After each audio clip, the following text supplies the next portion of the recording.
બે જણા નોકરી કરતા હોય ને એને છોકરા જ ન કરવા જોઈએ. આવું કેમ કહું છું? કેમ કે તમે છોકરા કરીને બેને નોકરી કરવી છે, ઇન્ડિપેન્ડન્ટ બનવું જોઈએ, તો છોકરા કરીને કામ શું છે?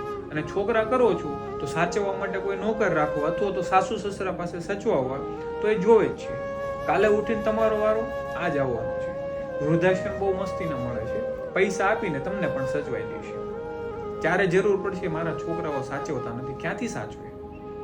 હું એવું નથી કહેતો કે રોજ એની સાથે, એટલીસ્ટ એક જણાએ રહેવું પડે. તમને એવું છે કે મારી વાઈફને મારે નોકરી કરાવવી છે, ઇન્ડિપેન્ડન્ટ બનાવડાવવી છે, તો એને તમારે એટલીસ્ટ તમારે ભાઈએ ઘરે રહેવું જોઈએ. નોકરી મૂકી દો ને.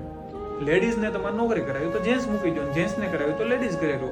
છોકરાને 5 થી 10 વર્ષ સુધી મમ્મી પપ્પાનો જે પ્રેમ જોઈએ છે એ જોઈએ છે. એટલીસ્ટ 5-10 વર્ષ ના થાય ત્યાં સુધી તમારે સાથે રહેવું પડે. એમ કે મમ્મી પપ્પા છે, સાસુ સસરા છે, સાચવી લેશે. તો તમને પણ એ જ કે છે, બીજા લોકો છે પૈસા આપીને તમને પણ સાચવી લેશે. મોટા થશો જ્યારે, દવાખાને જાશો, જ્યારે જરૂર પડશે, શું કે છે, તમને પણ સાચવી લેશે પૈસા દઈને.